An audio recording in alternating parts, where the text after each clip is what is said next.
Welcome back to another Coach Watt podcast, guys. Just wanted to give you guys a quick heads up about this episode here. This was shot during the World Cup, and so some of the references that you hear in this are going to be speaking on the World Cup here. So just keep in mind that's why it kind of sounds like this is post-dated, kind of because it is. But I hope you guys enjoy it. So with that being said, please welcome Coach Hollie Gray to the Coach Watt podcast. With the world of coaching evolving and the carousel always changing, we're going to sit down with some coaches and we're going to figure out what they coach, how they coach, and most importantly, why they got into this profession. My name is Kason Wilkinson, and I am your host of the Coaches Why podcast.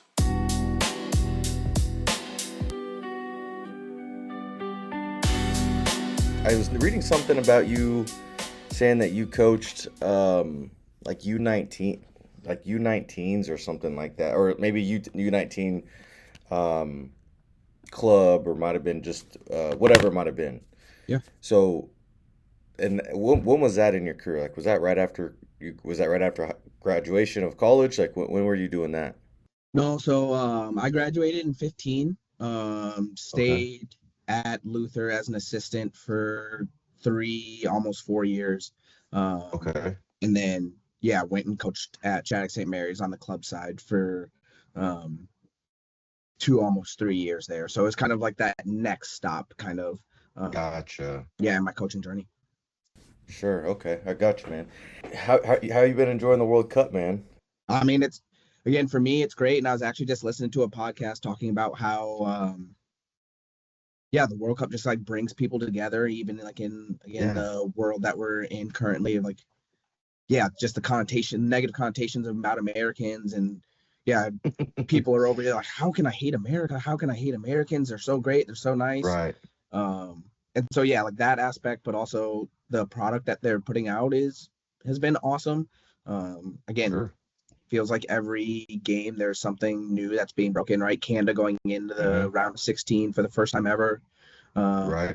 With a late winner was super cool yesterday to watch. So I've been fortunate enough to be able to catch just about every game, and again, That's super cool, cool to see. Hell yeah. Even my wife is like enjoying all of it too, so it's pretty funny to see that. Oh, heck yeah, bro! If you can enjoy it with your family, with your wife, right? That makes it even better. But For sure. man, this World Cup's been really cool. I didn't really think about it like you mentioned just now about like the product they've put out, but you're right. The product has been really, really good. They have the two different, Fox versus FS1, like the two different teams, and so you can kind of hear both sides like they do with football, right? Like American football, excuse me. Yep. And it's cool to hear, cool to see, and the games have been wild, man. How you feel about US watching them play recently? I mean, I think so. Before the tournament started, I was one of those. I had a conspiracy theory of like the U.S. were going to lose in the semis, and everybody had told that too. They're like, "You're crazy." I'm like, "Well, stick with me." Some important games around the 4th of July. I think we'll win those just because of FIFA and everything. Sure. But no, they're playing it. Seeing them play, and again, the Turkey game is a little bit of a throwaway game for lack of a better. Yep. Right, but like the passion and the pressing and the running that they're doing, I think they've been one of the best teams to watch, like start to finish, top to bottom. So, definitely a little hometown bias in that statement, but Sure. For me, I'm like, my pride with them this year is unreal. I don't know if it's horrible biasness, because I've said this to other people, like actually just my last soccer coach. I said I think the U.S. can make and I said this before the World Cup started as well. I said Elite Eight is where I think they can get to. I think at that round, that's really which that was obviously before I've seen them play, and I've seen them play, and I still think they can make it that far. I know there's still going to be it's no easy game once you get, especially to the round of 16, but specifically into the group or out of the group stages. Long story short, I genuinely think that they can make it to the round of eight. The round of eight, so it's not far off, depending on who they draw and how that game whoever gets to that game could potentially get us to that semifinal. So it's not crazy. I'm on your side, my boy. Like I agree. Like there is a good chance that it could happen. Yeah. I mean, again, I think the quarterfinals, Elite Eight, whatever you want to call it, there, like for me, how can any American men's national team fans say like that's a bad tournament, right? So Sure. no, it's a great tournament. And yeah, even if we lose in around 32, which I hope we don't, and I don't expect us to, right? Like I would still say it's been an unreal tournament for them. So Sure. yeah. It's been fun to watch, man. It's been definitely fun to watch and super, super enjoyable for me as a fan and hopefully for everybody who's watching this, listening to this. If you guys haven't watched the World Cup, what are y'all doing with your summer? Make sure y'all go and actually take a peek and watch this. But last episode we started, guys, I did not start or talk about Coach until like 30 minutes deep into the episode. So that's 100% my fault, guys. Or maybe not last episode, but within the last few. I've just been forgetting to give out and announce the coaches that we have on show. So we're gonna go ahead and start with that today, and go ahead and do that right away before we get too deep. So we have Coach Hollie Gray III, Coach Gray. He's the head women's soccer coach up there at Luther College. So we're super excited to have him come and join the show and talk a little bit today. So Coach, thank you again for taking the time to talk with us today. We really appreciate it. Yeah. Thanks for having me on. Yeah, it's great. Absolutely, man. Absolutely. I am curious to know. I guess we kind of started out with that U19 conversation, right? Yep. We kind of talked a little bit about that journey, but I want to talk about kind of pre that, right? So let's talk about you. So where did you grow up, and when did you get involved in sports, but maybe soccer, since that's obviously what we're coaching. Yeah.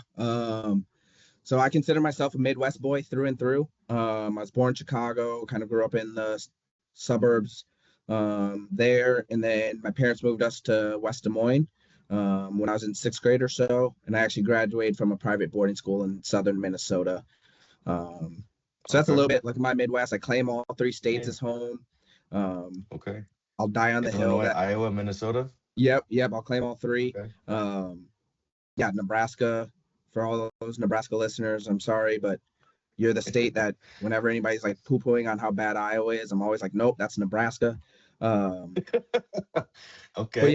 yeah, my sports upbringing, actually, yeah, basketball, soccer, baseball, a little bit when I was like super, super young, but my love for soccer kind of started. I actually got picked last at recess on a team for soccer, and I went home, signed me up for a like competitive soccer team so I could get better. Soccer. And yep, and it's just been that way the rest of my life ever since. Wow. And so yeah, again, it's kind of Okay. funny. Like that competitive nature in me has always been there. Like don't ever pick me last ever again. And Yeah. yeah, I could safely say I wasn't picked last from that point forward. So Yeah, uh, much longer for sure. yeah, for sure. So yeah, that's kind of a little bit of my like sports upbringing. And soccer's been Yeah. who I like again over 3/4 of my life. Um, my wife likes to say I'm For sure. addicted.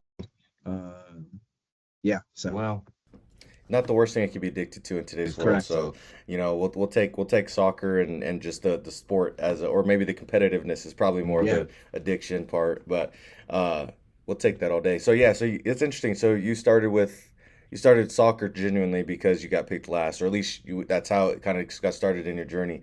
So that's pretty cool. I mean, which I don't know if there's many kids who do that. Some kids just go home and move on with their life, but really shows from an early age, like you said, the competitive nature, right? And getting you started in this journey essentially, and how to be in your athletic career. So, as you have spent your time maneuvering right through life and everything, and as you spent time with, you know, just as an athlete, as a coach, things like that, I'm kind of curious to know, has that competitive edge or competitive nature ever been not toxic, but like has it ever been too much to where you had to dial it back, right? And if it has, how were you able to do that without, kind of losing course of what Yeah.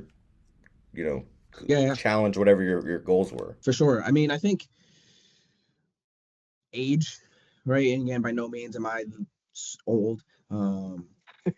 Sure. But Hey, yeah, as I'm, we're not unks yet, bro. We're not yeah, unks. You're only, I for think you're sure. only Right. like 2 Again, years older than me. So but yeah, my team looked at me like, oh, that's Uncle Sass. You're such a millennial. I'm like, I'm not that much older than you, but I am older than you.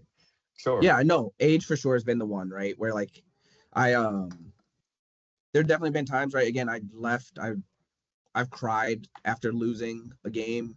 I've definitely celebrated a little bit too hard for winning a game. I've been a sore loser before, just of like, yeah, that's just life. And I think as I've gotten older, you should just start to realize in what my core principle is like soccer. And as a coach, it's not who I am. It's just my tool for life. And that's why I try and instill in our players, like everything that the game gives you is going to prepare you for life. And so if you're uber competitive, that's great, but don't let it teeter too far into, again, that like toxic point of like, if you're not successful, it's somebody else's fault, or everybody around you is, can't enjoy their life and things of that nature. And it's a delicate balance, right? And so, yeah, for me, I'd like to say repeatedly, life is a dichotomy of like, you can't be too high, you can't be too low, you got to be right in the middle. So yeah, like, again, what sports competitor, like, meet somebody, right? And they're like, oh yeah, your competitive level is not toxic. I'm like, okay, you're not really a competitor. But yeah, it's about getting that balance. Yeah, you kind of put it in a unique way. I like that. How, I think the competitiveness, if your true competitor is going to be kind of be toxic regardless, because you can't stand losing. You can't stand, you want to win, you want to be great, you want to be the best, you want to do this, right? Whatever that person's mentality is, right? Yeah, I like how you put that. There is going to be kind of that toxicity to it, but how are you going to make that to where it doesn't affect you or the people around you in a way of negative, right? Or breaking yourself or breaking people around you. So like you said, having that balance is key. So I can really appreciate that. So as you've spent time as an athlete growing up, right? You were playing soccer, you're doing this, doing that. When did you realize that you could go and actually compete in the next level, right? When did you know, man, I can actually go to college to play soccer or whatever, whatever that time was? I would actually say, again, like, I've always been on like competitive club teams. And so I'd probably say around like 10 or 11 is where I made the switch. My club that I was a part of when I was in Illinois has now, through multiple variations, become the Chicago Fire Academy. Again, by no means would I say I was like in the Chicago Fire Academy then, but my club, right? So it's developed toward now, yeah. Yeah. And so I would say that was a big point. And then the next like big jump where my ego really told me soccer was going to be who I was definitely when I went to Shattuck St. Mary's as a sophomore to play there, and be in an environment where I was playing year round with players who were from all over the country. I had teammates from all over the world. And I would say it was that stage where I was like, okay, I can do this at a high level. Having players above me who were in their national teams, going to top 25 programs and things of that nature. Really. And as a 14-year-old, like, I naturally think I can run through brick walls anyway. So if I'm around other people who are doing it, I go, yeah, I can do that. So, I would say it started 10, 11, and then it peaked, 3-4 years later of like, all right, I can do this. I can do this. Yeah, for sure. And so, the Shattuck St. Mary's environment for me was the pinnacle of everything. What did it for it? Yeah. So, you mentioned club, you mentioned that's what you did in kind of the early stages of what's developed into the Fire, which is kind of cool to say that you were kind of there before what it is now, right? Kind of the origination to the OG status of it. But, club teams in today's world, I think, is such a hot topic in its own regard, just because of, some people love club, some people don't like club, especially because of the idea that club traditionally is not a cheap thing to do, right? And back then, like, when we were in school, it was still expensive, but it was not what it is today, right? It's not what it is today. Just with the mere size of it, which is obviously great growth, but the size of, with the idea that also brings financial means and more national competition, blah blah blah. Down the line, we all know. So, where do you feel like AAU/club is at today for the game of soccer? And do you think that club is doing well in terms of bringing the best athletes, or maybe bringing the best standards essentially to where those athletes can get to, like bringing USA up essentially? Are we doing what do you need to do to bring USA to the pinnacle of obviously what it's designed to, getting kids to the next level and bringing USA to now deeper into the World Cup, essentially? Yeah. Wow, that's a tricky question, and I've never been put on record with this. I go back and forth. Okay. Again, life is a I'm glad I dichotomy, can be the right? first. Yep. Thank you for this, and it's on record too, so I won't be able to walk this back. I think, again, if I'm looking at the nature and the landscape of things, I would say we've Okay. gone too far to the quote unquote pay to play aspect of things. Sure. Again, yes, club is where I really honed in on it, but also I was a kid all summer, right? And so again, I think kids need to play and play more and play free. And yeah, that was part of why I also believed that I was really good, because in the summer, I was getting my friends together and we were just going to go play. And it wasn't always soccer. Sometimes it was basketball, sometimes it was football. But I had that freedom to kind of explore, discover. I'm saying all this knowing full well that I just said at the start of this, I think the U.S. men's national team can go to we'll lose in the semis, right? So obviously we've gotten better. But I also think that there's a huge disservice of people who can't afford to be in the quote unquote highest circuit, the highest level, the highest league. And so part of me wishes we could go back to the just play in your neighborhood and rec league. Yeah. Let's go back to some of that local, you're just playing all the time. I definitely don't think that kids should be traveling across the country at 13, 14 years old numerous times a year.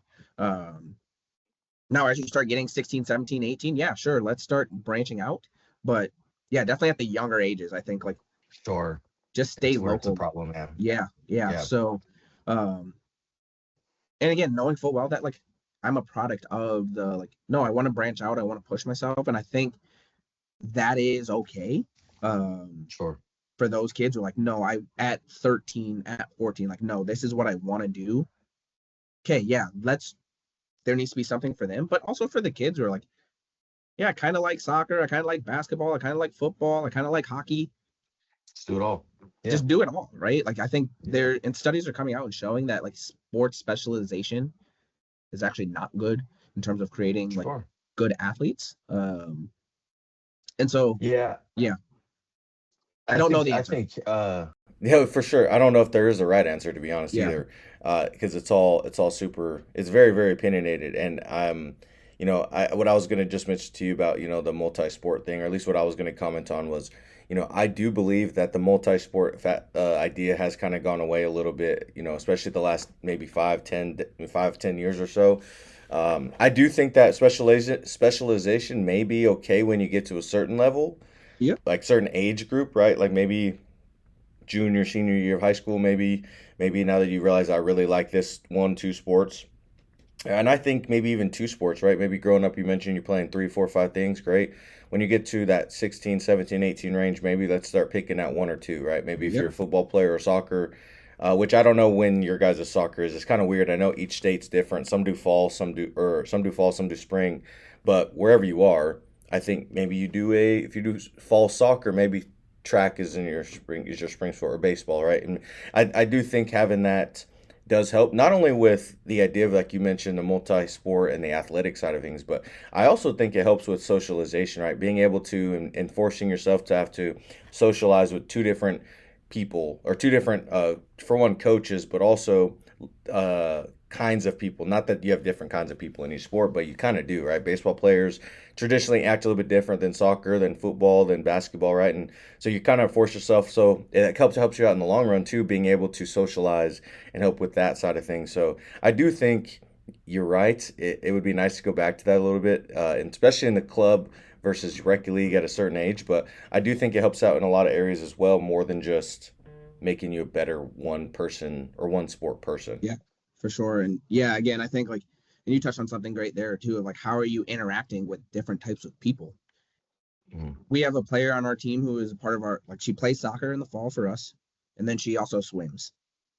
Okay. She has 2 friend groups that and again, you need to have the personality to be able to quote unquote be liked by both groups of people, but I haven't met a single athlete who's I have no friends in the sport that I play. That doesn't, right? But she, as a soccer player and a swimmer, has multiple friend groups, can go back and forth, has the ability to switch on and off.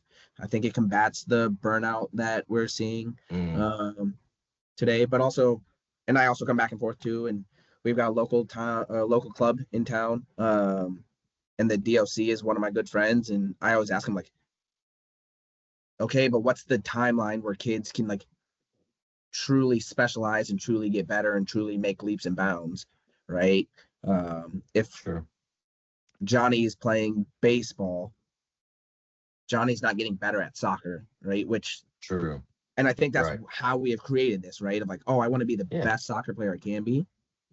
Well, I have to play soccer year round. Like, do you really? I don't know. I come back to it. I don't have the answer. So Yeah, but I think, which I know we can move on from this here in a little bit because I have one more question kind of off of it. But you mentioning that's interesting because, like, I do think, yeah, playing year round probably would make you a little bit of that better soccer player, maybe, right? Maybe. Yep. But it depends because here's the thing: if you do that, which is just as obviously the hot piece of it. This is super. This is, by the way, a super hot question to start off an episode with. Thank you for this. Yeah, of course. So might as well get it started off the rip.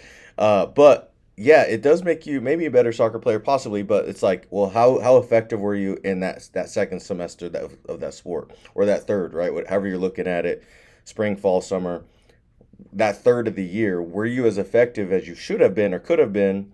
But just because of all the variables, were you burnt out? Were you tired? Was it a lot of travel? Were you actually effective? Did you have a bad socializing year? Did you not like this coach, this particular year? You have a problem with somebody on the team? Whatever these variables are, right? Like, were you actually as effective as you should have been?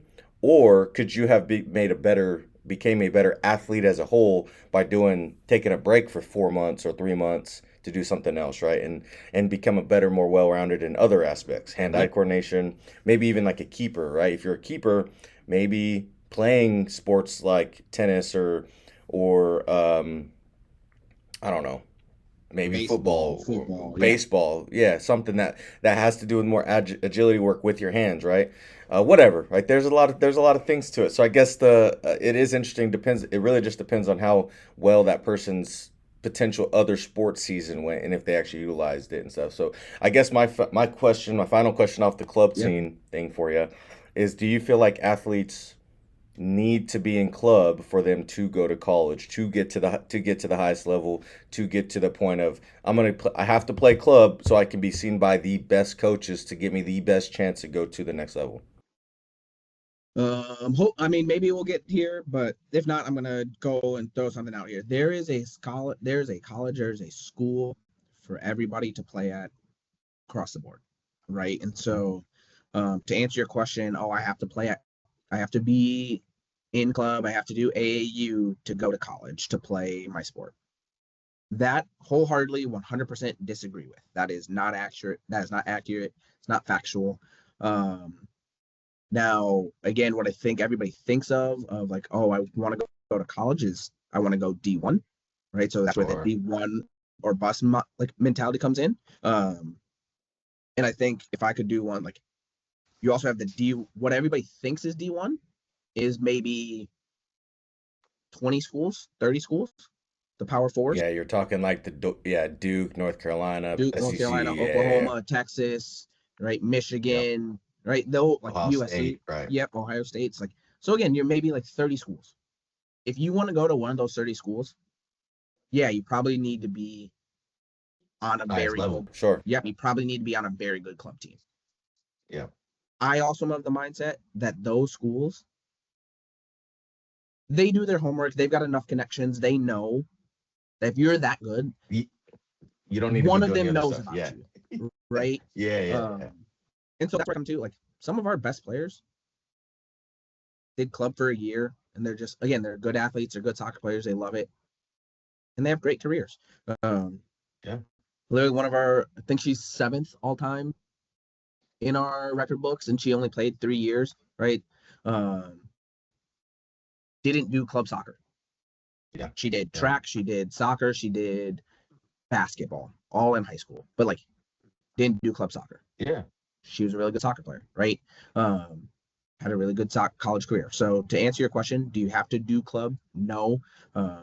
Do you have to do club travel stuff to go to the D1 and like you're only going there and that's all you have in mind, right? You want the NIL, flashy Yeah. everything, then yeah, sure. Like I'll concede that one. Maybe. But if you're trying to get to the quote unquote next level, no, like our country's too big Yeah. for that to happen. So Too many options. Too many opportunities out there for you to have to do that, and soccer is one of the is probably there's probably one of the most ratioed sports in college, I should say. I don't even know how to put it in words, but I bet there's probably just as many, probably top 2 or 3 in terms of what college sport has the most amount of schools represented. I bet soccer's probably top 2 or 3, behind baseball or with alongside baseball probably, and some of those other sports, right?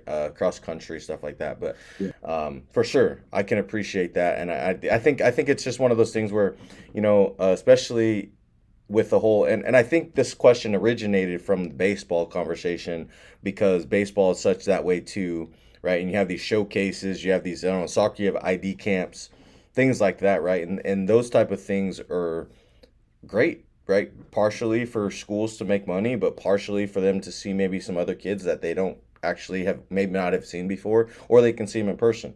But it's gotten to a point where it's so big now that so much money is being spent on a showcase, on these things to travel to showcase, that it's just, I don't know. It's a tough conversation, tough topic, but I appreciate you diving into that conversation, man. I know it's hot, because I really do. Soccer's an interesting one. So, but you talked a little bit about your time frame with the U19 at the St. Mary's, right, and things like that. But I'm curious to know, when did you decide? Kind of a two-parter. Actually, no, we'll just start here. When did you decide that coaching is what you wanted to do? Let's see. I coached at our local youth club here in town my junior and senior years, and I like enjoyed it. And I would really say it was like spring of my senior year where I started to look up. I'm like, I don't know what I'm doing with my life next. Yeah. And so like I realized that. So I graduated a psychology degree. I love soccer. Again, my wife thinks I'm addicted to it, which I am starting to say, like, yeah, I am. I love interacting with people. I love, again, giving back. And so I knew I wanted those 3 things in my life, and I knew I couldn't do the office 9 to 5, like every day, go and do the same thing. And so, yeah, I would say coaching that spring of my senior year was really when I was like, yeah, let's give this a try, right? And so, fortunate enough too, my college coach kind of looked at me and was like, hey, what are you doing next year? Like, funny enough, you ask. I was gonna talk to you about that. And so he kind of gave me the shot at the college level to make it like a full-time thing. But yeah, long answer short, spring of my senior year of college is really where I was like, okay, this is what I'm gonna do, and go there. Yeah. Sure. Okay. So you mentioned your college coach there, but and maybe he is part of your journey. He'll understand why I'm prefacing this, but or why I'm referencing this. But I want to hear about some of these influential coaches you may have experienced, whether it was from soccer, whether it was from being a coach now, right, mentorship, whatever. But who was an influential coach to you, and what did they teach you as a person, as a coach, just however you want to take that, essentially. Yeah. I mean, I would say I've had, again, my college coach is one for sure, who's now a colleague of mine. So that's like super cool to like work next to him every day. Literally our office is like, there's a wall, that's it. Like he's right next to me. So that's super cool. When I went back and worked at Shattuck St. Mary's as an assistant, the 2 head coaches I worked under both have had a huge influence in my coaching style, but also how I view life. My dad coached me at a like super young age, so if we're going purely coaches, he obviously gets a shout out there. Sure. And then yeah, I mean, I've been fortunate, again, like our athletic department here is super close. So I would say our tennis coach here at Luther College has been somebody that's super impactful. And again, the coaching is like you get to steal from a little bit of everybody, right? So but I would say those coaches for sure, the like key influences that I've taken some from everybody. Okay. So what do you feel like something that you've taken and implemented into your program from one of these coaches? Whether it's on the mental side, whether it's the schematic practice, right? Whatever it may be, but what have you taken and really implemented? Yeah, I mean, I would say again, going back to the two main forces, right, and factors. Again, my college coach now, our men's coach here, and my former head coach at Jack St. Mary's. Those two Sure. are at the core of things, and peace of mind is something that we talk about a lot within our program. And again, I took that from my coach, our men's coach now. Sure. And I think we've gone a little bit further where peace of mind for us is something I don't have, like regret is something that I don't want any kid in our program to have at all. Sure. Now, is that possible? No, but peace of mind for us is giving everything you can all the time in every aspect so that when you lay your head down at night, you're not waking up in the middle of the night. You're not replaying things or saying, oh, I should have done this. I wish I would have done that. Like, no, peace of mind. Like, if you're fully present, Yep. peace of mind. You won't remember it, right? And it's pretty easy. And I do this with all my players, so I'm gonna do it with you. Like, sport. Did you sport growing up? Yeah. What Are what you sport? asking? Sorry. Yeah, what sorry. sport? Sorry. Yeah, I went to college for wrestling and football. So okay. Which one? Do you have a preference on which one I use here for this example? Okay, wrestling. Wrestling. Okay, Mhm. great. So I'm sure you have matches that replay even now that you're like, I should have shot here. I should have taken the leg here, right? And like, if I would have done that, Absolutely, yeah. the outcome would have been different, right? Yep. I do. You also have matches that you've won and or lost where you're like, yeah, I did everything. Like, I Yeah. shot when I should have shot. I took the leg and like I just got beat. Yeah. So the ones that you like don't really remember, right? Again, you remember the outcome, but you don't really remember what you should have done. Peace of mind. I did everything I could. The ones where Yep. you're like, I should have, like, yep, it's still, I remember it right now. I should have taken the leg. I should have, right? Mhm. You don't have peace of mind. Those are the ones that sit with you. Those Yeah. are the ones that sit with you. And I don't want any, and again, I have that too. I think that's like part of sport. And you can apply that in different areas of your life. Oh, I should have said this in this conversation. I would have said that. Like, Mhm. peace of I mind. agree. Yeah. So that's one that is truly like, yeah, seared into my brain, something that we try and give to our kids. And again, I took that from my college coach. And the other one, again, from my Shattuck St. Mary's head coach I took is life, right? And again, I said like soccer for me is just my tool to teach life. Sure. And there's everything, right? Like, and he used to say, oh, you're tired? Guess what? The game doesn't care. The game requires you to keep going. Yep. That's life. Oh, you're tired. You don't want to go to work today? Guess what?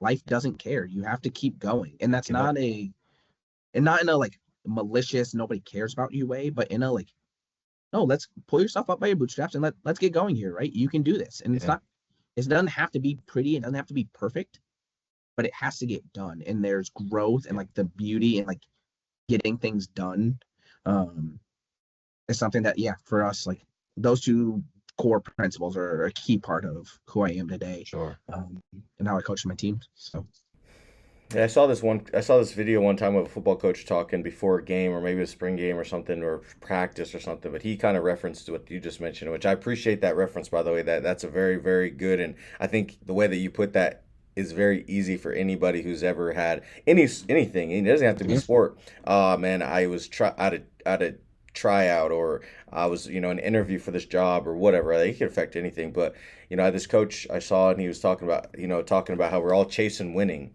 But winning doesn't care, right? Winning doesn't care if you're tired. Winning doesn't care if you even win it. Winning doesn't care about nothing you do. You're chasing this thing that is just, for you to put on a resume, for you to care about.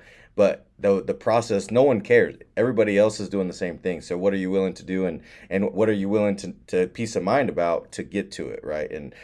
Or maybe you don't care about winning. You just don't want to be, you just want the opportunity, right? And so what are you doing to put yourself in a space just to be what do they say? Give yourself a chance. What are you doing just to give yourself a chance, right?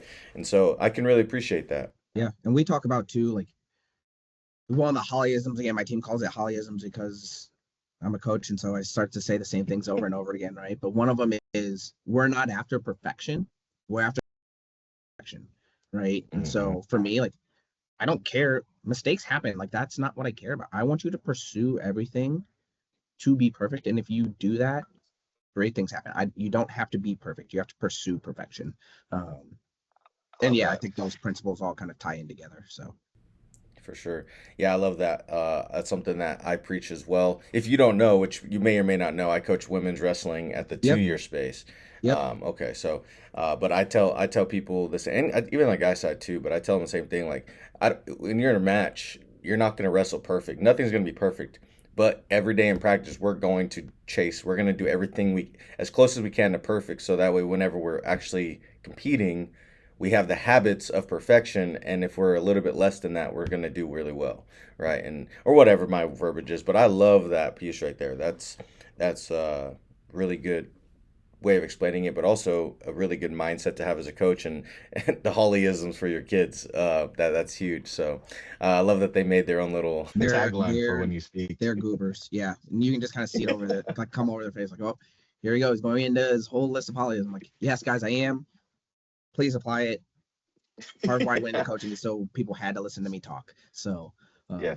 Well, you know what though, as jokingly as it may seem for them now, I think by them associating you with when you speak it, right, and they kind of bought into when coaches going into this conversation piece, I do think it will be easier for them to apply, maybe even think about whenever they're doing certain things. At least you'd hope so. But if yeah, they bought into the idea of you doing that, right, like that's humongous. So you've spent time coaching at obviously at Luther, and you spent some time coaching, like I said, that U19 team, right? So I'm just kind of curious to know, what are some challenges that you have faced from when you first started, right? I know you've been coaching for probably a total of around 7 years now. I think this somewhere in there.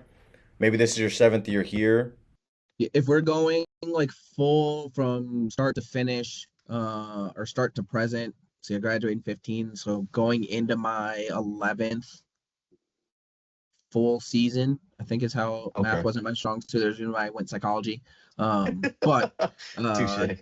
Yeah. this will be my 5th full college soccer season. But like my 6th kind of, because I had like a COVID spring where we got to play games. So yeah. So you've been in it for a little bit. Yeah. So what are some challenges you have faced from when you first started in the game of coaching to where you're at now, to where now it's not such a big deal? And if we can stay away from recruiting in this one, I would love to. I know that may be something that you have challenged with at some point, but anyways, if what are some things that you have faced and challenges you've had to overcome? Yeah, I think one of the biggest challenges is, as a coach, like and it kind of ties in, like, I'm so competitive that like winning, and again, what is winning is something that like I've gotten to now a little bit of, like, yes, I still care about what does that scoreboard say at the end of the day. But when I started, like, my value, again, I was 26 when I started here at Luther. Like, I felt like my value as a head coach was tied into our record at the end of the season. And if we didn't have a winning record, if we weren't pushing for championships, I was a failure, right? And we're going in to be 2 years removed from, again, arguably one of the worst seasons in like my athletic career. And that was like a really hard year for me of like, okay, we're not winning. How do I keep how do I show up every day, right? And again, I think one of the core principles that I, again, have taken from coaches a lot is like, I can't ask our players to do something that I myself am not willing to do. And so, if I'm asking our players to show up every day with intentionality and intensity, I myself have to do that, right? Be an energy giver. Sure. I myself have to do that. And challenges of, okay, things aren't going well. It's so easy to say like, nope, not going well. Cool, I'm going to check out. Will we start next year? That was a hard thing for me. And again, that's not who I am as a person. My personality is like, this isn't going well. I have to fix it. I have to find a way. And getting young people to, again, understand that too. Like, keep showing up. keep going. Again, another Hollieism is like, keep going is something that I'll say repeatedly. Yeah, you're tired. Guess what? Keep going. Oh, you lost yesterday. Guess what? Keep going. Let's keep doing this. Let's keep figuring it out. So that was hard. And also just continuing to like hone in who I am as a coach, I think is something that I wouldn't say it's hard, but is something that's at the front of my mind of what, and literally it's written on my whiteboard in my office. What am I trying to achieve? And I ask myself that every day when I walk in of, am I just here for wins and losses? No. Are wins and losses extremely important? Absolutely. But I've changed that, right? Of like, when I first started, somebody asked me like, what's your 10-year goal, 20-year goal? It was, let's win a national championship. Yeah. I've changed that now to, I want to have as many bridesmaids and best friends and aunts in our program as possible. Right. Yeah. And if that happens, great. Selfishly, I want to get invited to as many weddings as possible from our current players and like former players, because I think that's really cool too. But like some of my best memories are Luther weddings where teammates are showing up together and they're laughing, they're joking, like, oh yeah, we just went on this trip. And so I want to give that back to our players. Yeah. Because if that happens, chances are they've had a good 4-year playing career that they've taken outward. And so I think that shift in my brain has been really important. And again, still trying to hone in and sharpen that every day. So yeah. That's a fair point. Yeah, I think the idea of understanding and kind of putting together what is winning, I think is super hard for some people. And that's not necessarily a bad thing. I think that's just a competitive edge, or competitiveness, right? Like you said, we want to win. But I think it is one of those things where, like you said earlier, like super early when we talked about like age, right? I don't even know if we were on record when we were talking about that, but we're talking about how just age and growth, right? That maturity level is what helped with that, which relates right back to this too. With time, we realized like, hey, I want to make sure, winning's great. Winning will come with this. If we can make a great culture, if we can make a great environment, we get people that want to be a part of this, which happen to be just really talented people. Putting that in a room together, or on a field, or on a pitch together, now we're in that area to where now we can actually find success. Yeah. But along that ride, the success of, they call me when they have kids, they call me when they're getting married, they call me or they text me or whatever. I hear about they all going on a group trip, right? Like you're mentioning, yep. That stuff is outstanding. And you actually kind of fed really well into one of my future questions that I don't have to ask now, because you talked about the keep going. And I think that's probably one of the hardest things, to be honest with you, is to get kids who are 17, 18, 19, 20, in your case 21, maybe 22, to buy into the whole, how do we get these kids to understand, and even earlier than that, right? High school kids, middle schoolers, if any coaches out there that young or coaching that young, like, how do we get kids to not quit whenever the season's going rough? Or how do we not quit when they have a bad day? How do we, maybe they're in a slump, maybe they are your star player, but before this, they were on a seven game score streak. They've scored 7 goals in 7 games, and they go on a 4 or 5 game streak where they don't score anything. Now they're mentally like, dang, what happened? Yep. Am I not doing right or wrong? So getting them to understand, like, that's part of it, and how to coach them through it, I think is a very underrated and maybe, I think, under talked about maybe, but I think that's a huge piece of, like you said, the keep going aspect. And again, that's life a little bit, right? Of like, you're gonna have moments in your life where everything's easy, you're flying high. Oh, I got this, I did this. Oh, I got an A here. And that's something that, like, our kids, like, I really have to, and we joke about it, like, I'm fortunate enough to coach women where they come in, they're 3.8, 3.9, 4.0, 4.1, 4, whatever. And they get to college and they're like, I failed a test. And I go, all right, did you actually fail the test? Or did you get a B for the first time in your life? Oh, I got a B. All right, cool. Shut up. Get out of my office. Like, you're fine. Right? Yeah. Versus no, I like actually failed. Like, okay, that's adversity. That's good. Let's keep battling through. Yeah. What do you have to change here? What do you have to tweak? And one of the things too that, like, again, going on a little bit of a soapbox here, but like, one of the things that I personally, again, your original question, what's hard, is like, I can't stand the current culture of like, oh, it would have been different if I tried. I didn't give my heart, like I didn't try my hardest, so like that's why I failed, or like I didn't study that long, that's why I didn't do well. I hate it. And again, it ties into peace of mind. It also ties into one of the Yep. most memorable movie scenes in my brain is the Coach Carter scene where he locks the gym and the city like erupts. They're like, "What are you Everybody's mad at him. doing?" Yeah. Right? And they like the parents petition, like, okay. And he's like, "All right, Let cool. these If you kids open play. Yeah. yeah, right." And then he goes, "All right, if you open the gym, I'm going to quit." They open the gym. He goes, "All right, cool." He packs up his stuff and he goes in the gym, and the entire team is in there studying, right? Yep. And player goes, "They can open the gym, they can't force us to play." And Cruz in the movie stands up and goes, "Our deepest fear is not that we are inadequate.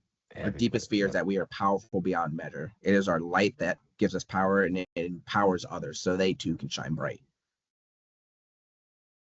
Getting young people to understand that is so important. And again, like our really good teams, they all shine their brightest, and like it again empowers others to shine bright. Our teams that we've struggled, and like the times I have struggled, I have said I can't be myself. I'm not shining bright. And so that's really hard. But getting young people to say, like, no, be the best version of yourself and pursue the best version of yourself. And that in itself is cool. Like, it's cool to try. It's cool to care. It's cool to fail. Yeah, I can go down a rabbit hole about I love that.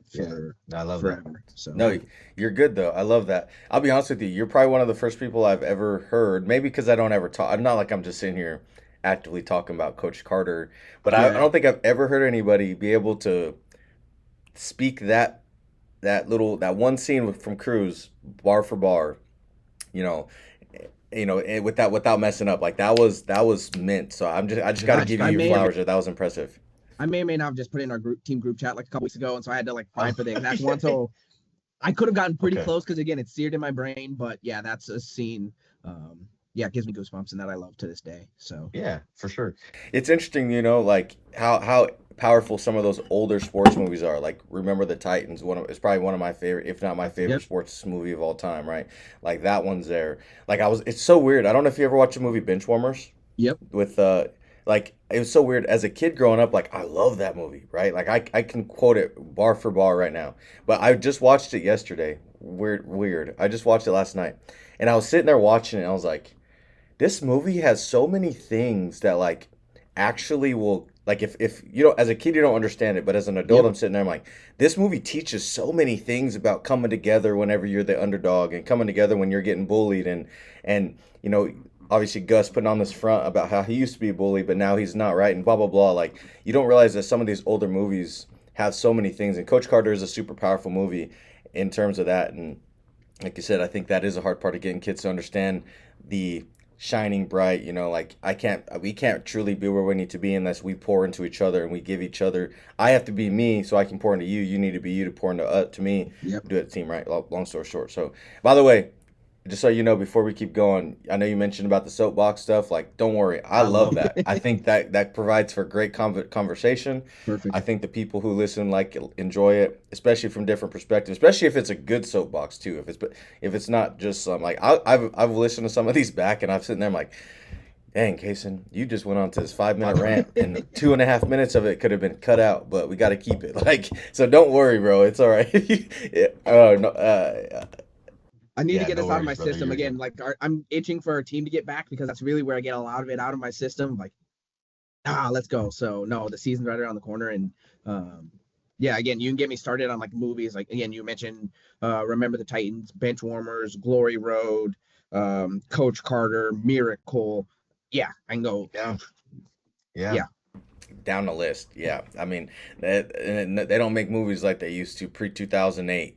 They don't make them like they used to. That's for sure. Trying not to age ourselves here, right? Again, my team would say, stop being such a millennial. I'm like, sorry. Yeah.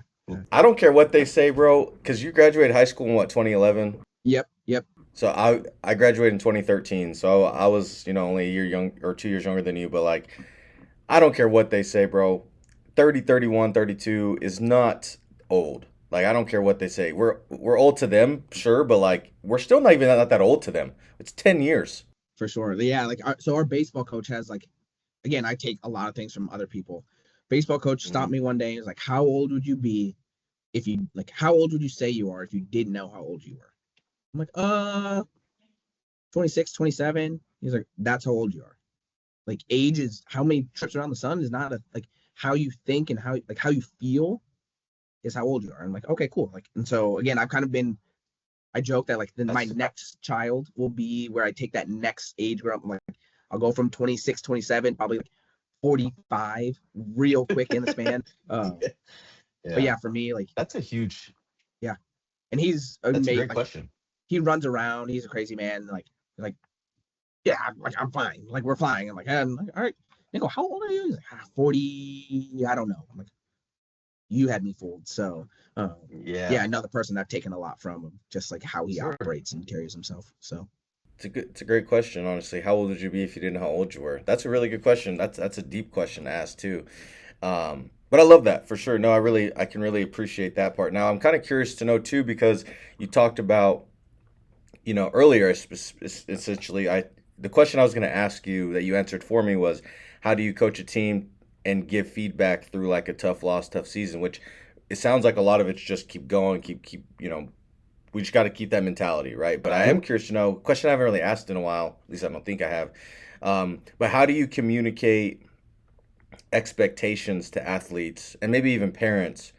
Not only maybe from the beginning, which I know is in the recruiting process. I'm sure you have your own thing. You don't have to necessarily dive into personally what you're saying to them, but I guess maybe depending if it answers the question. I don't know.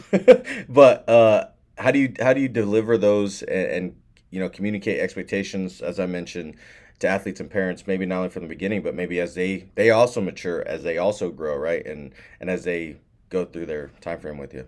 Yeah, I mean, I think if you look at it, expectations can be individual and they can be collective, right? Yeah. And collective expectations, I keep those kind of vague, again, because I shouldn't have to tell you our expectation is to win and pursue winning. I shouldn't have to do that. I shouldn't tell you our expectation is to do X, Y, and Z in the classroom. You should know that, right? And our team culture is one that, like, that is the standard. Now with that, it is about getting buy-in. And so a lot of my personal like programming, heavy lifting is during our preseason period where I think that aspect of things, a lot of it's player buy-in, right? And I think it's harder to get people to do things if they themselves don't want to do it. And so again, it's like, all right, players, what do you guys think? Okay, I'm going to push you a little bit here. Okay, I agree with that. Those are expectations. Individual expectations, I've merged and shifted and kind of changed things again as I've gotten older and a little bit longer. And so one of the things that I recently saw from another program that really resonated with me, and I think we're really going to dive into a lot this year, is everybody has a role, right? And I come back to, at the end of the day, everybody wants to be valued, honored, and seen, or valued, honored, respected, however you want to label those. And so with that, like, everybody wants a role, right? I think if everybody has a role, they can find value in that, they can be honored in that, and they can be seen / respected in that role. And so what we're going to classify our roles as this year are starters, game starters, game changers, and energy givers, right? And again, if we're working backwards, like, that energy giver is probably the kid in our team that, like, probably is not going to play a lot this year. They still have a role, right? And I want our bench to be the best bench. I want our players, like our non-starters, our non-game changers, to be the best energy givers in the country, plain and simple. And if they can do that and be like respected for doing that, I think our, like, that, and I would honestly argue, like, that third group, like energy givers, is the most important. It'll be the most important. Yeah, I'd agree too. Right? Like, how you're not getting what you want. You're not getting, again, we're all athletes, we're all competitors. We all want to be on. We all want to play. We all want to play. And again, it goes back to, like, I'm not playing, so why does this matter? Well, it matters because you're helping those who are playing. And so if you don't show up, the ones who are playing aren't getting better.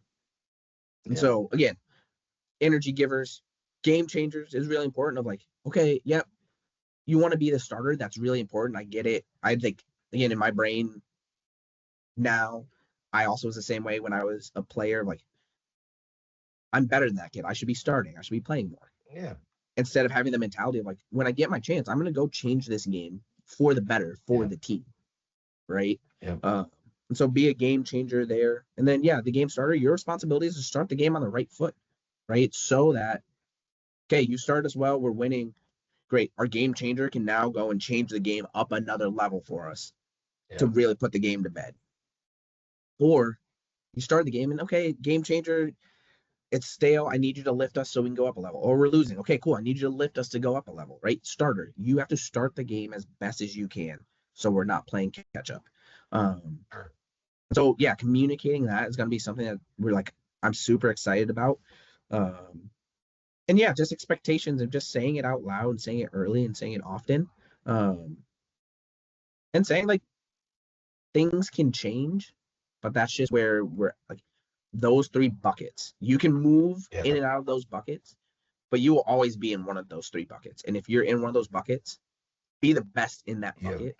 Sure. So that, okay, you don't like being an energy giver.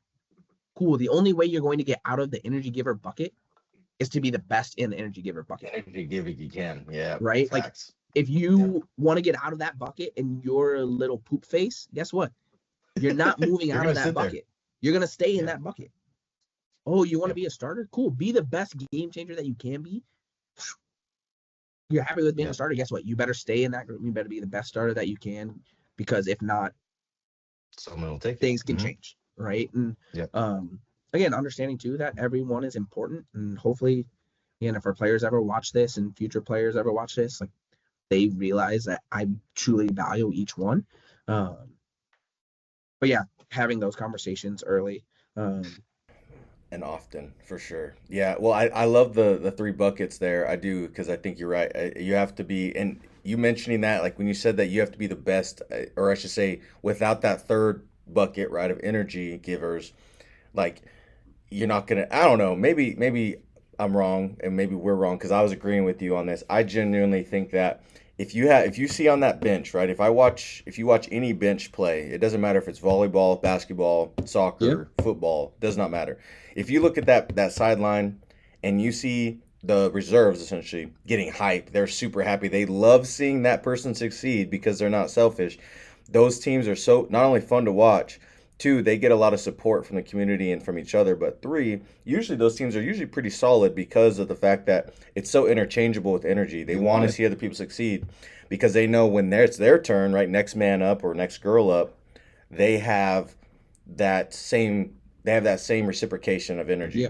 And it just flows. The freedom, right, to say like I'm valued, right? So I cheer, like, oh yeah, cheer you. Okay, now when it's my turn, are you gonna be upset that I'm playing and you're not? If that's the case, then why am I doing that? And again, like I have memories seared in my brain.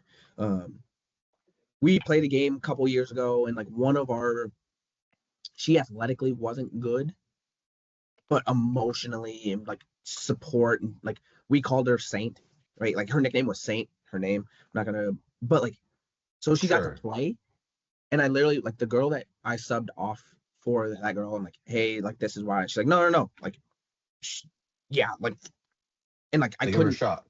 She 100% like, like that's what she deserved, and like she's our number 1 supporter. So when she got her chance, her teammates were like, that's awesome. Yes, go. And they were cheering so loud for her. And again, like the Florida Gulf Coast run that they had, men's basketball had probably 5-6 years ago. Wow, was that long ago? Wow. It was a minute ago. Yeah. Wow, it was a minute ago. Right, but like their bench. The only reason why I know that is because I was watching something like right before this year's March Madness. Yep. And they were going through like all these Cinderella runs, and obviously Florida Gulf Coast won, and it was like in high schoolish time frame. So it was a minute ago. But either way, that's wild. I know. But like I know. I remember like the team on the court, like the players on the court did well. But what really got them their fame is like the celebrations that their bench came up with, and like Oh, facts. everything there. So again, like everything in sports, like all the great sports, all the great teams, you hear them talk about, yep, we loved each other. We like it was like a family, and then they supported and they cheered and they celebrated each other. And so again, like why are we trying to change things when the proof is in the Yeah. pudding that we need to have those 3 buckets? So No, I love that. So I guess kind of off of that, because I think that that's a great piece of conversation there, and I really do think that that is a, I don't know, just a huge piece to a successful team is how well your bench players or your reserves care, how much are they willing to put in, right? But because you've mentioned how obviously these people want to go from bucket C to bucket B to bucket A, right? And no one really wants to go down the chain, but it can be interchangeable at any given day. How do you get that kid, essentially, if we're talking high school, to go from JV to that varsity, or maybe go from bucket two, right? Kind of that game changer to bucket A. I know the energy level. I know we just talked about it, right? Obviously, their energy, how well they support, all of those things on the personality side, I think, are important. But for you as a coach, how do you approach development, and how do you get them to go from yeah, point A to point B, and where do you just start with it? yeah. I mean, again, I'm a talker, right? And so for Mhm. me, I love the Same. kids who are like, how can I get better, right? How do I get on the field? If you don't ask me that question, and we don't have that, like, yes, I can initiate it, but if you don't ask the question, then do you really want the answer? Yeah. So, something we talk about a lot too is like, I love when what players want to get better at matches with what coaches want to get better at, right? Right. And the reason I say that is because players inevitably will improve what they think they need to improve in. And so how do you get the player to go from JV to blah, blah, blah? Like they need to have a level of self-awareness to say like, okay, I'm not playing because I'm not the first choice because coach chose this person or chose that person. And maybe that person's better. It's not like a like thing. Coach doesn't like that player more than me as a person. But it's having that conversation. And then for me as a coach, it's being pretty clear, like you need to do this, this, and this. Try and keep it to like 3 things. Yeah. So that I think again, play anything over 3 things just starts going out the It's too window, much. Yeah. right? Keeping it So, simple. yep. So again, like in ours, I typically try to do 1 tactical, 1 technical, 1 emotional thing, right? To Okay. say emotionally, you need to battle through adversity better. And I'm just so you know, I'm gonna put you in situations where I expect you to handle adversity, whether it's a 2v1, whether you're on a team against our all region forward and you have to personally mark her. How do you handle adversity? Technically, I need you to play with your left foot more, not less. Sure. Tactically, you need to understand this concept better. Do you have questions about that? Okay, let's hone in on it so I can give you the information to apply. And so yeah, it's been Just go from there. yeah, our players know that like I'm always up to watch film and like not even Sure. film of them, film of players in their similar positions.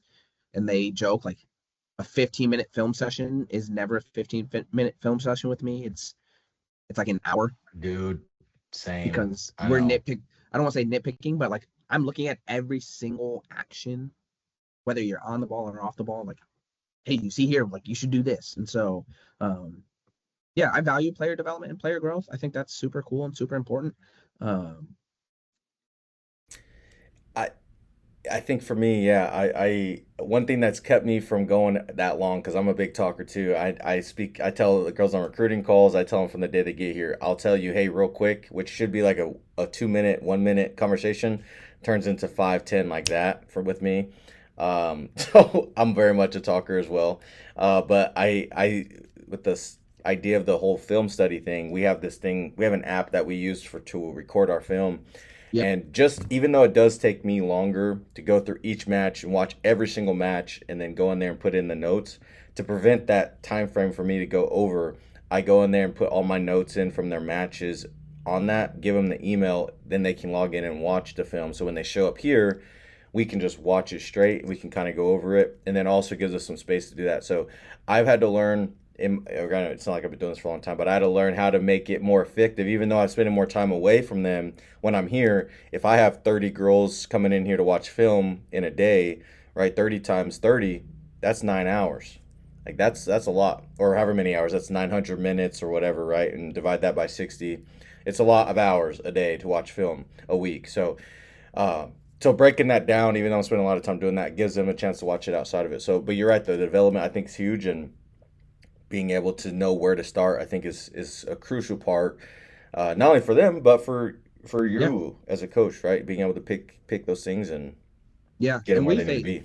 when we talk about too, like all of our players have access to our film. So if they're like, hey, can we watch film? I almost literally the response goes, yep, what time?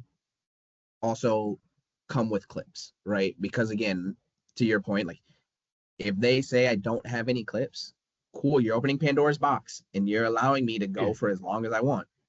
Now, if you come with 3-4 clips that you have questions about, you shorten that range. And I think film is, everybody likes to see themselves, right? Like, Sure. I don't care how like not vain you are. Everybody likes to see themselves. So to watch, I've been watching myself play. My mom used to record me, and I was playing soccer at 7, 8 years old, and I would be like, "Mom, when we get home, can I watch it?" Like I was doing that from a young age. So I think you're right. and I think that's just like cool and part of growth. Like you don't know what you don't know until you watch it and you think you're in the moment. And so I think growth and player growth and what we talk about too is, again, not to go kind of down the recruiting trail, but like I believe every player that comes into our program can impact our program in a positive way. What that looks like is different for each player. And when that happens is different for each player also. And so for our players who come in as first years who are not ready day one, that's fine. I'm not giving up on you day one. I'm saying like, no, we're going to get you there. It may be week 1, it may be week 12, it may be your sophomore year, it may be your junior year, it may be your senior conference tournament game where you like it all clicks and you're given the chance. But I have that belief, and I think it's really important for our players. So No, I agree, and I think you talked about like you don't want to go on a recruiting show, but I'll be honest with you, you've segued everything so well naturally that I don't even have to segue it because that was literally the next stop of this was talking recruiting. So, great segues, bro. Maybe I need a co-host. So maybe you can come and be part of it. Sign me up. I've always talked about wanting to be on a podcast, and start my own podcast. So let's co-host one. Hey, we'll figure something out. We'll work together after this, and we'll figure out a show that we can do together. I'm all for it. But with the recruiting side of it, right? I know you said like every kid you think, or every kid that you're looking at obviously fits something, right? The mantra, or they fit what you're trying to. You have that belief in them is why you're obviously going after them. But in general, for recruiting, it's such an international sport. So, and I'll be honest, I didn't have a chance to look at your roster, so I don't know where most of your girls are from. But where are you looking for athletes? What are you looking for in the athletes? And what do you feel like is important for you whenever, because I know every coach has different eyes, right? So your eyes may look differently for this girl or this athlete, whatever.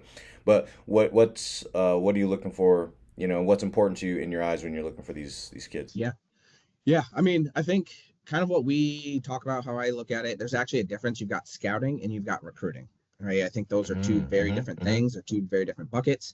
And so when I'm out scouting, great pool, right? Like scouting somebody to say like, should I start recruiting you?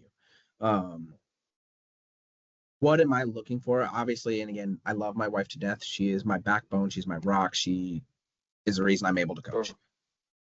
She has no idea what soccer is, like what a good soccer, how do I want to say this?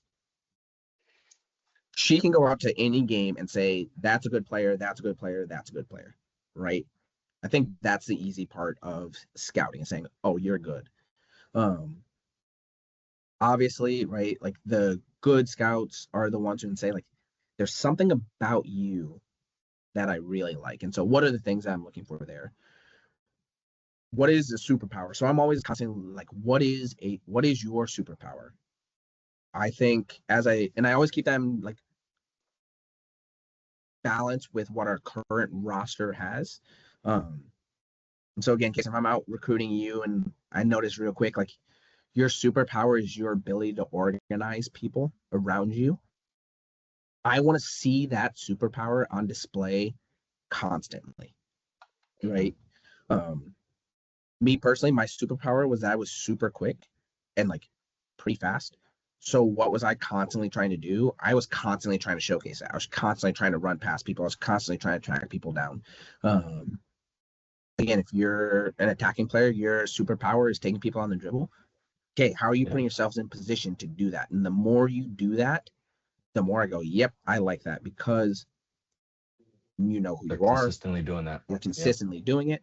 And so I look for that outside of like, all right, how is your technique, like technical ability? I think anybody can do that. And then are you coachable? And what we've said is coachable from a coach is the easy thing.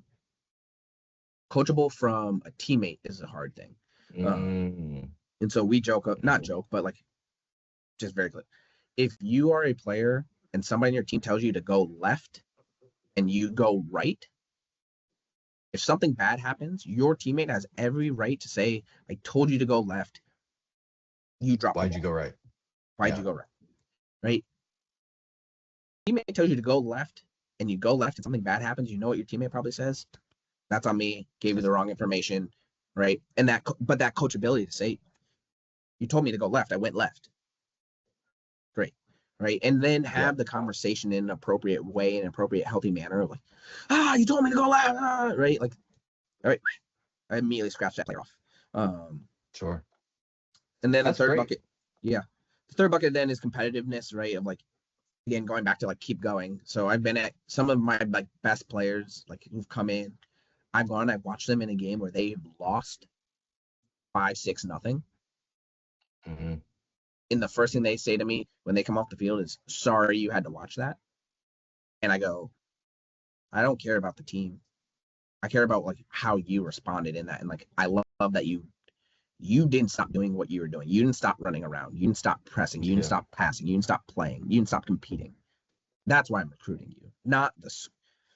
Yeah, cool. You lost. Great. I don't care. Right? Yeah. Same thing on the flip side. Oh, you're up 5-6-0. Cool. Don't stop. Like, keep going. For sure. Right? Respect the game. And so those three buckets when we're out scouting are the three that we're after. And then when we get into recruiting, it's about like, again, showcasing who we are, like matching and everything like that. So those three for me are really important. I love your process, your mentality of where, you know, like the superpower. I think that one's a very, and by the way, the other one that I think is something that you, not gonna lie, you actually opened my eye to, because I never really thought of that about the teammate coachability. That one's like super something that I've never really paid attention to. And I'm gonna go back to what I talked about superheroes in just a sec, or superpower, but you mentioned going right, going left, right? You watch World Cup. We're in the World Cup right now. After a bad through ball, after a bad lob, after a bad pass, after a bad, on a bad run, right? A striker or wing takes off for a run, like Tim Weah, right? The other day could not stay on sides for his life for whatever reason. Yep. Right.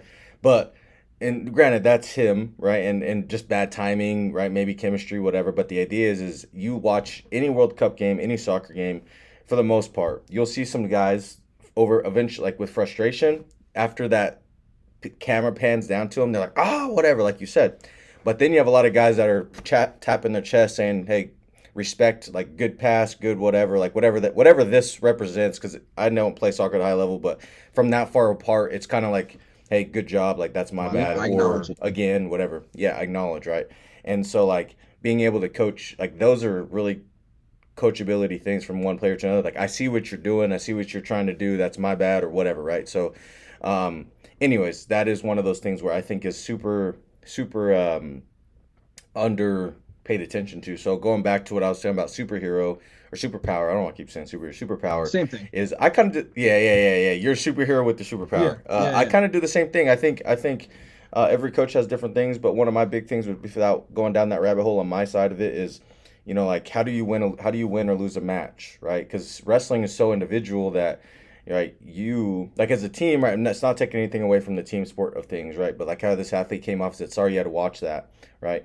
Like you could have been amazing. You could have had an A+ rating if this was what if it was the FIFA game where you're playing, was it Road to the not Road to the Show, but Road to the World Cup, I guess, whatever, right? Like you get an A+ as an individual, and then the team's just not doing well. But contrary to that, wrestling, you don't really have that ability. You could be the only one who lost because it's an individual sport, right? So one of those things where, as a coach, I'm looking at how they receive that, right? Are they listening to the coach when they get off the mat? Are they throwing their headgear? Are they wanting to punch the opponent? Are they shaking hands? Are they running off the mat, win or loss, right? Those type of things I think are super, super important. And just looking at it from the superhero side on the wrestling side of it is interesting because it's like, is this person an offensive minded person, a defensive wrestler? Is this person just super technical? Are they powerful? Are they an upper body thrower? Or they want to stay low and attack, you know, from distance, right? So some of those things I think are, which obviously I watch and I see like, okay, this person's good at it, but watching it more from the superpower side of it, and are they consistently attacking that, is a very interesting way of thinking. So I actually really appreciate you bringing that up because that's the way that I might, especially on the superhero or the coachability from teammate to teammate's huge. And I think it's like really cool, like our individual sports, and again, our women's wrestling coach is somebody that I talk to almost every day. Of like, I think what you guys have to do is like super difficult too. Of like, okay, I have to prepare the individual for competition, and I have to recruit the individual that will be our 115 pounder. Yep. But I also have to recruit the 115 pounders training partner. Yeah. And the training partner of the training partner, and and I think that's a super like interesting dynamic, and again, coachability and superpower aspect of things too, to say like only one of you is going to wrestle in our match on Saturday, but I need all of you again to prepare the one. And so how are you, and that's something that like I always ask, and I would love to hear your answer to that, like how do you recruit that 115, you're starting 115, or but then the training partner of the 115er to say like, okay, do you do like you're very clearly are the training partner, or do you go like you guys can battle it out in practice and whoever wins in practice wins it, like, and so that's something that I'm always fascinated in. Sure, yeah. I mean, from my perspective, when it comes to the idea of trying to get kids in here to be able to compete, I'm looking genuinely for, like, you're right, there's going to be people who aren't going to be that starter right away, right? So you need people who are kind of that bucket 3 fillers that are able to bring something to the team, who's probably not going to be that national competitor necessarily, right? Like, and if they develop to it, then hell yeah, that's great. But there is a chance they're probably not going to be there, especially at a 2-year school. Yep. You have a lot faster. You have to be able to compete right away. So it's just natural you're going to have that unless you have a super, super small team.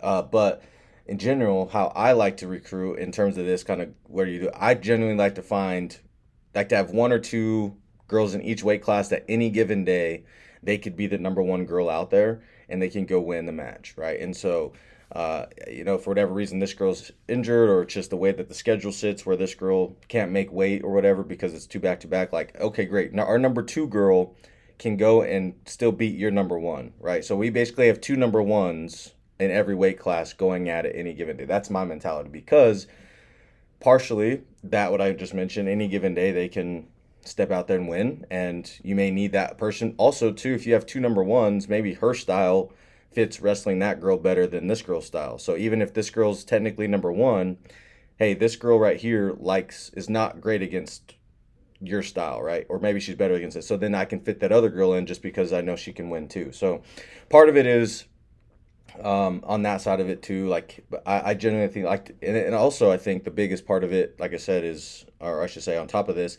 is not only that you have 2 girls who can compete any given day to be that girl, but just having that every day in the room shows competitiveness, shows if I don't push myself today, this girl's going to have that one up, right? So having the girls who push each other, right? Because there's a lot of stories where, like, for an example, there's a lot of people who in high school may not succeed as well at, just accolade wise. They may not have done a lot. Yeah. But part of that and there's a lot of variables to it, and this is not definitely not the excuse for them, but there is a chance that they didn't have a really competitive room. They might have been the best one in that room. Maybe they didn't have the ability to, maybe they had a really, really small room, right? And they didn't have anybody to push them. So they didn't really do a lot in high school just because Yeah. of what their variables were. But then they go to college and they're around really, really good people. They have a really competitive room, talent, blah, blah, blah, whatever you want to argue. And they go off and they become an All-American. They walk home with a medal in college because of the room that they were in. So having a tough room is one of the biggest variables, at least in my opinion, to not only for individual growth, but for a team to grow, to be competitive, right? So the more of those I bring in per weight class, which you obviously don't want to do somebody a disservice per se, right? Especially the 2 year space, you bring in 5 hammers for one weight class, only one or two are going to wrestle technically a whole lot. It can kind of be, you don't want to necessarily do that per se, but the more, if you could have 2 or 3 hammers per weight class that are really good and can push each other, you naturally become better and kind of taking those leaps and steps to where now individually, yeah, I guess eventually at the end of the year, only one person can be on the national team for that weight class or whatever. So only one of them technically gets a glory at the end of the year, which is what you're putting the work in for. But that doesn't do any disservice from the effort, like you said, pushing each other, being that bucket two, right? Kind of being that game changer when necessary. So that's kind of how I feel. I think having a really good room is important, and so I like to recruit girls that, for one, can come in and be that major impact on the personality side. Kind of all the girls we have are really good. Like we want good leaders, good teammates, things like that. But also, if we're talking like X's and O's or whatever, and the reason behind them, I like to get 1 or 2 girls, or excuse me, I really like to bring in 2 to 3 girls. At any given day can step in and win against this team, against this, same team. If we had to wrestle them twice, our girl can beat, or 1 and 2 can beat their number one any given day, right? And so that's kind of how I approach, that type of recruiting space. I'm always fascinated with it, right? Again, team sports versus individual. And again, you're an individual sport, but you're really not because you're also a team sport. Like, Sure. okay, you lost your match, but like the team still won. I think it's yeah. it's like such an interesting, again, tennis is the same way, like cross country. Yeah. Yeah. All those are super fascinating to me. It's interesting. You brought up the tennis coach before, and we don't have tennis here, but I've heard tennis coaches getting called out before in a positive way. But yeah, the individual sport and some of these things, tennis, it sounds like does holy smokes, does their due diligence of talking to other people in the facilities. But yeah, I think it's one of those things where you have to really evolve as a coach to where you can't just yell at the whole team, right? And not that we're yelling, but like football, right? Like a coach is talking to everybody, which I think it is, but everybody has their job, right? And I think even though we are, and I know I was actually gonna go away from this, but as I was about to start, I think I'm gonna take it back. I still think you still have a job to do, right? As a soccer on the pitch, the strikers have their jobs, cams, CDMs, back wings, whatever, goalkeeper. They got their job. Football, same thing. And so, even though we are an individual sport, technically, yeah, we're individual in terms of every single thing that we do in terms of scoring, right, and points. Those are dictating what we do as a team. Versus if a quarterback or a linebacker misses a tackle, it may not count toward, it might just be a 5 yard gain instead of if you would have made that tackle as a 2 yard gain versus a 5 yard gain, which I know in the grand scheme of things, if it always happens, it'll affect you, right? But the idea is that there's still individuals on a team. So getting the girls or on the wrestling side to understand you do everything you can to be individually successful, right? To where then that will play a factor into the team. And then going back to what you mentioned about like, well, if it's a loss where the team won, but you lost individually, I think it's just understanding that the biggest piece of that, yeah, it sucks. And as a coach, you have to be able to talk them through it. But I think the biggest, to be honest with you, on the wrestling team, in the wrestling side of it, the coach, yeah, it's important.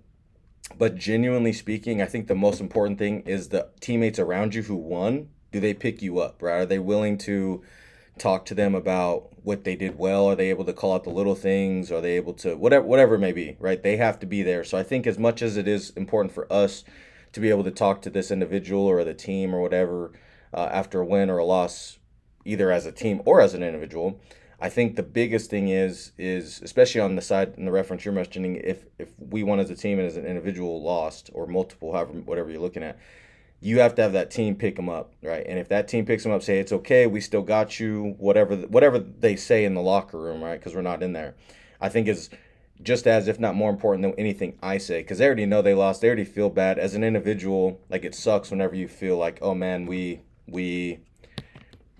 I was the only one who lost, or if I would have, especially, and I think the hardest one, to be honest with you, is whenever it's a close match, right? In wrestling, you have 5 to 6 weight classes, right? And if you get down to that last weight class where it's literally, let's say 24-23 or 22-20 or whatever, even tied, and it comes down to this matchup here. And be honest with you, probably the worst one for an individual to feel is whenever we're winning by 3 or 4 or 5 points, but if they cannot lose this match by pin. If they get pinned, we lose by 1 or 2, and then they lose by that way, and then we lose by 1 or 2 points as a team. Momentum shift, the crowd's loud, blah blah blah. They feel like they let the team down, right? So obviously everybody's disappointed. It's not. I mean, we obviously. I mean, I'd be lying to you if I said no. We're all disappointed. Like it's disappointing loss, but it doesn't mean that we're disappointed in you. We're not disappointed in like who you are as a person, your outcome. It's wrestling. Wrestling's wrestling, right? And so that's probably the hardest one to coach through. And so just understanding, I think the biggest piece, to be honest, too, is understanding your people too. Like I have to understand who that person is, how to talk to them, and understanding that I can't just yell at this person because they may not receive it well, versus another person, they need to be yelled at for them to get it through their head, right? So understanding who they are, I think, is another big piece of the puzzle for those conversations too. For sure. For sure. Yeah, no, yeah. There's so much that we can, again, this podcast could be 4 hours if we were left to our own devices. Because again, you touched on so much there. Joe Rogan. Yeah. Joe Rogan sure. episode. Yeah, for sure. No. Yep. Well, I appreciate you, man. I have a final few questions for you to Yeah. kind of finish up here. I have some philosophy and then touch base. I've 2 or 3 fun questions at the end I like to ask that just to end it. Those are normally the hot questions, but I jumped in the club earlier. But we'll end on some fun hot ones at the end. Anyways, one of my questions for you is, how do you build a successful culture on the level of buy-in and mindset? Well, if I had an answer for you, if I had a perfect answer for you, I would be more than willing to tell you. I think a large part of, again, success and buy-in and mindset, like coaching, like we want to control things, but we can't really control things. Again, like you said, like it's players in the locker room, how they lift each other up, how they support each other. But one of the things, again, that I like hone in and like talk about a lot is like I don't ask our players to do anything that I myself wouldn't do. Sure. And so again, when I'm holding them to a standard, they know that like they can come and tell me the same thing, right? And like that is, again, for me, that's our culture, that's our mindset. I think the flip side of that too, though, is like helping them navigate. And again, you kind of touched on it, like you can't talk to everybody the same way. Sure.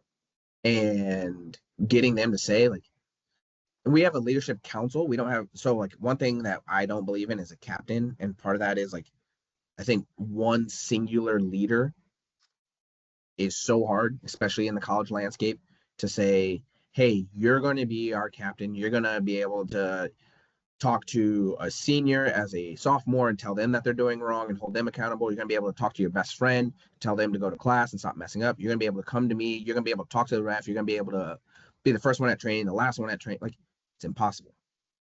Sure. So we do a leadership council that our players vote on, like who is somebody that represents and our values and everything like that. And so with that, it's how do you guys hold each other accountable? And how do you use each other's strengths and weaknesses for the benefit of our team? And so again, going back to, you can't talk to everybody the same way. Yeah, our players can come into my office and be super direct with me because I can take that and I can understand it and there's no ill will.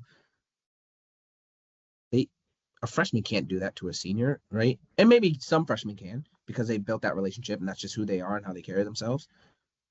But like, it probably has to be a little like, hey, think you should have said this differently. And like, and getting also like Something that we like have added in is AAP, always assume positive intent, AAPI.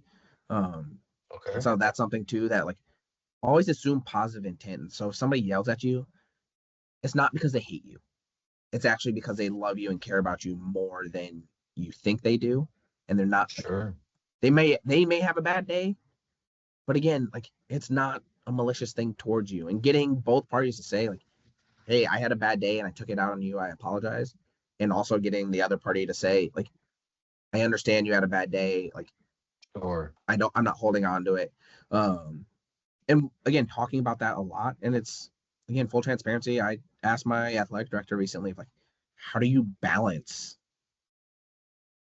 the tactical, technical side of the sport, whatever sport it is, with the life aspect, with the communication, with the culture aspect? And she point blank, like, I wish I did more of the culture life side of things. And as a young coach, like I cared too much about tactics. And so that's again going into the season, something that's at the front of my brain of okay, I want to be more intentional with the culture, with the mentality, with the other side of things.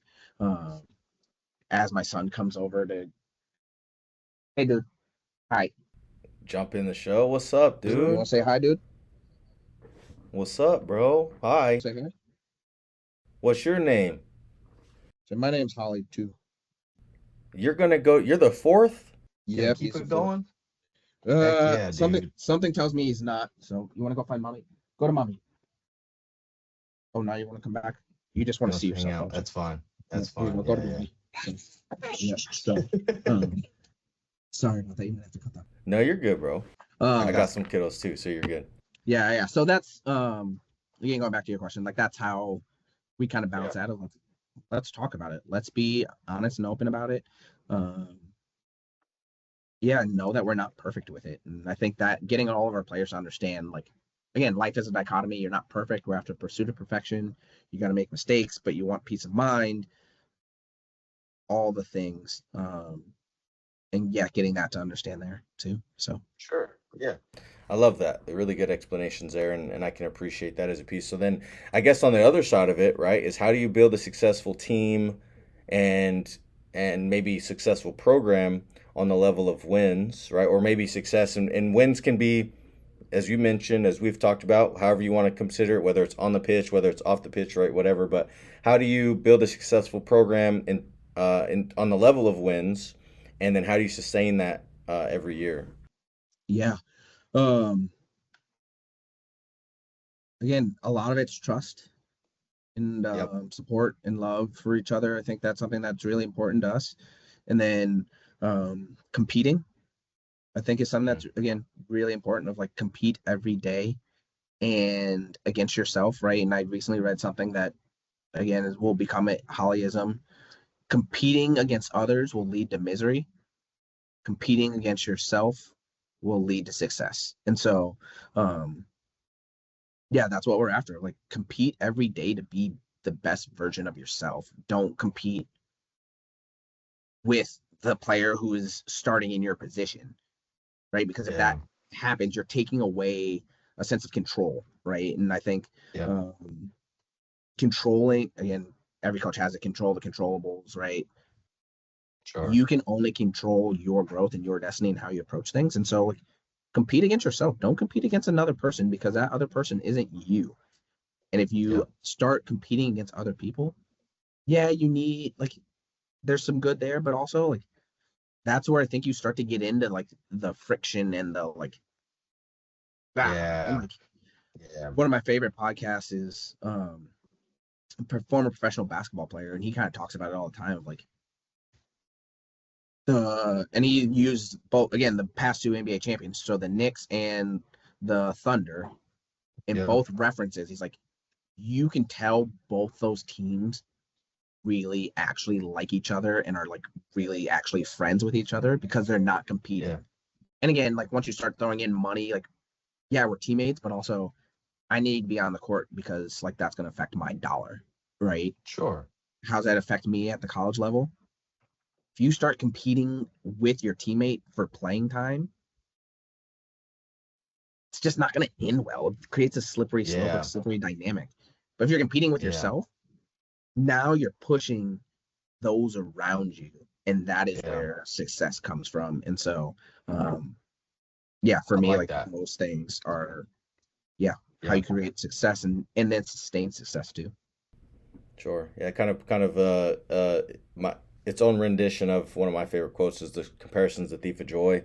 What in comparison to other people is normally that comparison, but you can compare within the same locker room and that can go to the same route. So I love that. That's a really, really good piece there. So final question, my favorite question. It's actually the name of the show. I'm sure you're waiting for it. Yeah. But it's why do you do this? What's your coach's why? I think I've touched on it a few times. Is like I think you have to to. give Yeah. back, right? And like Mhm. to help give the next. And again, I sound like I'm so old and so wise. I'm not. But like I coach because I want Hey. people to. And again, I'm an older brother, so I think that's really where this is coming from. Of like Sure. I was a sacrificial lamb. Of like do this, and here's what you should change while you're doing it. Don't do that at all, right? And again, that's why I got Yeah. into coaching of like approach life this way, not that way. Yeah. Again, do I Love have all that. the answers? No, but I think more people can approach life in a loving, compassionate, caring, supportive, don't compare yourself, like all the things that we've kind of talked Yeah. about. I think our world is going to be a phenomenal place. So, I love it. yeah, that's kind of my why. Oh yeah, it's a really good why. I love that. That's the reason behind it and why you're doing it. So if you guys are still watching this, if you guys are on YouTube, make sure you guys hit that bell, like, subscribe, all the 9 yards. If you're an audio listener, Apple Podcast, Spotify, whatever, make sure you guys leave a review. Hit those stars first, I should say. Hit those stars, then leave a review. But say what you got to say because Coach and I want to hear it. So make sure you say it with your chest.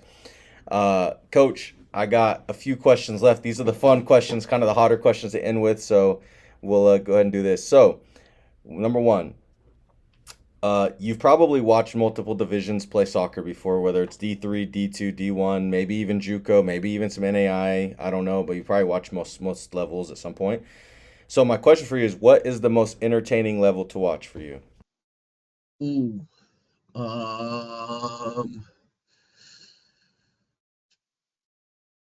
Can we include professional? Or are we going purely collegiate level? Preferably collegiate. Okay. Yeah. Okay. Enjoyable. I personally just have to say D3, and that's just because like I have colleagues, right, and I have some backstory behind it. Sure. So I'm gonna have to say that one, but also I've seen some D1 environments and some D1 games that have been epic. So yeah, I'm gonna say one of those two. Okay. Yeah. Sure. So then, what's the best league in the world for soccer? So what's your favorite league, I should say, maybe best, right? Prem League, La Liga, whatever the case may be. Yeah, so my MLS. favorite, so my favorite is the Prem. I'm a Chelsea man, so I can say that with my Back-to-back chest. soccer And it's Chelsea guys. Okay. it's not a great year to be a Chelsea man, but again, I'm going to support them.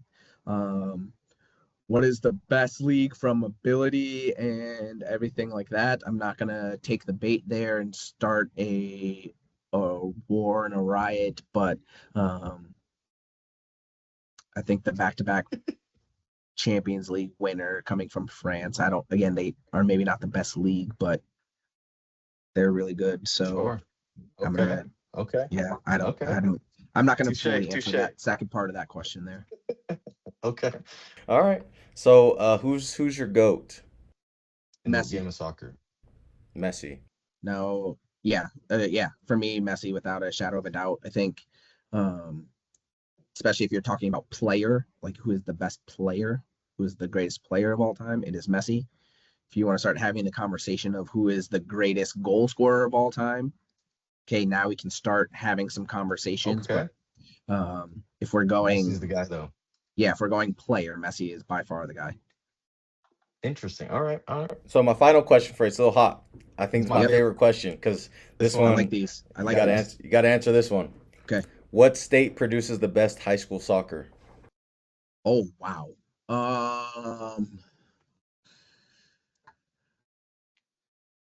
Sheerly, I'm gonna go sheerly off of numbers here. I'm gonna say California or Texas. I think Okay.